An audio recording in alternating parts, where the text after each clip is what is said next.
Sir నమస్తే అండి. నమస్తే అండి. రాయలసీమ ప్రజలకు తెలుగుదేశం పార్టీ ఏ విధంగా సహాయపడింది? ఇప్పటిదాకా ఏమి అభివృద్ధి చేసింది అసలు? ఒకటి, తెలుగుదేశం పార్టీకి రాయలసీమకి విడదీయలేని అనుబంధం.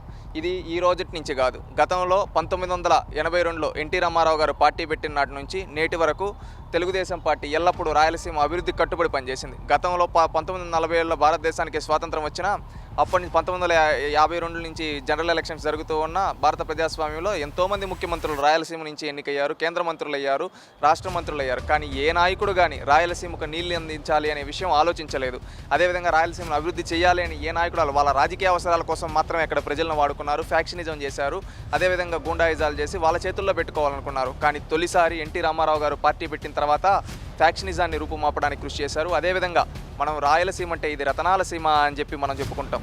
అలాంటి అలా రతనాలు నిజంగానే ఇక్కడ వానబడిన సందర్భంలో రతనాలు దొరుకుతాయని చెప్తూ ఉంటారు. కానీ నిజంగా మనం నీళ్ళు అందించగలిగితే, ఈ భూమిపైన నీళ్లు పారించగలిగితే ఇక్కడ నిజంగా భూమిలో నుంచి రతనాలు పండుతాయని నమ్మిన వ్యక్తి ఎన్టీ రామారావు గారు. అందుకని ఆనాడు తెలుగుగంగా ప్రాజెక్టు కావచ్చు, అదేవిధంగా ఆంధ్రీనివా కావచ్చు, గాలేరు నగర్ కావచ్చు, ఇలాంటి ప్రాజెక్టులకు రూపకల్పన చేసిన వ్యక్తి ఎన్టీ రామారావు గారు. ఆ తర్వాత దాన్ని చంద్రబాబు నాయుడు గారు కంటిన్యూ చేయడం జరిగింది. ఆ తర్వాత లోకేష్ గారు కూడా ఇప్పుడు అనేక పరిశ్రమలు తీసుకొని వచ్చి ఉపాధి ఉద్యోగ అవకాశాలు అక్కడ యువతకు చూపిస్తున్నారు. ఒకప్పుడు అక్కడ యువతతో కత్తులు పట్టించి ఫ్యాక్షనిజం చేపిస్తే ఈరోజు వాళ్ళ చేత వాళ్ళకి ఒక స్కిల్ డెవలప్మెంట్ ట్రైనింగ్ ఇచ్చి వాళ్ళతో ఏం చేపిస్తున్నారు, ఉద్యోగాలకి చేసే విధంగా ట్రైనప్ చేస్తున్నారు. ఏ విధంగా? ఒకటి కాదు, రెండు కాదు, ఎన్నో పరిశ్రమలు తీసుకొని వచ్చారు. ఈరోజు ఆటోమొబైల్ కంపెనీలు కావచ్చు, ఎలక్ట్రానిక్ కంపెనీలు కావచ్చు, అదేవిధంగా డిఫెన్స్ యూనిట్లు కావచ్చు, మనం చూసుకుంటే సోలార్ సంబంధించి కావచ్చు, ఇలాంటి ఎన్నో తీసుకొని వచ్చి అక్కడ యువతకి ఉపాధి చూపిస్తూ ఉన్నారు. అదేవిధంగా ఒకప్పుడు చంద్రబాబు నాయుడు గారు అక్కడ ఎంతోమంది ఫ్యాక్షనిజంతో గొడవలతో ఈ విధంగా ఉంటే ఆ ఫ్యాక్షనిజాన్ని రూపుమాపి అక్కడ ఎవరైనా ఫ్యాక్షన్ గొడవలు వాళ్ళు తీసుకొని వచ్చి ఎన్టీఆర్ మోడల్ స్కూల్లో పెట్టి చదివించారు.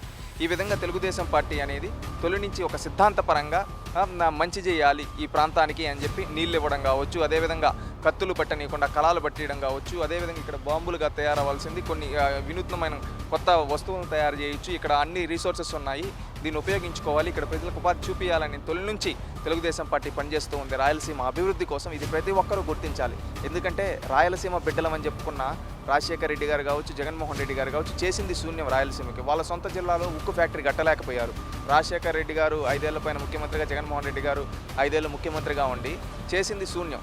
కానీ తెలుగుదేశం పార్టీ ఆ జిల్లాని హార్టికల్చర్ హబ్గా మార్చడం కోసం అక్కడ ట్రిప్ పైన సబ్సిడీ ఇవ్వడం కావచ్చు, అదేవిధంగా అక్కడ పులివెందుల నియోజకవర్గానికి నీళ్లు అందించడం కావచ్చు, ఇలాంటివి ఎన్నో కార్యక్రమాలు చేసింది తెలుగుదేశం పార్టీ. అందుకని అక్కడ రాయలసీమ ప్రజలు కూడా ఇవన్నీ గుర్తించి ఈసారి అఖండ మెజారిటీ అనేది ఇవ్వడం జరిగింది. ఇది ఇలాగే కంటిన్యూ అవ్వాలి. నేను ఇంకా రాను రోజుల్లో రాయలసీమలో ప్రతి జిల్లాలో తెలుగుదేశం పార్టీ చేసిన ప్రతి ఒక్క అభివృద్ధి గురించి మీకు ఖచ్చితంగా చెప్తానని తెలియజేసుకుంటాను. థ్యాంక్స్ అండి.